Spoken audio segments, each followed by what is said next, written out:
أعوذ بالله من الشيطان الرجيم. بسم الله الرحمن الرحيم. فروح وريحان وجنة نعيم.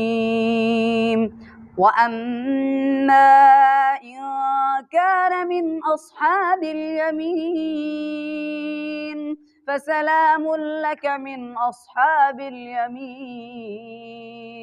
وأما إن كان من المكذبين الضالين فنزل من حميم وتصلية جحيم. إن هذا لهو حق اليقين.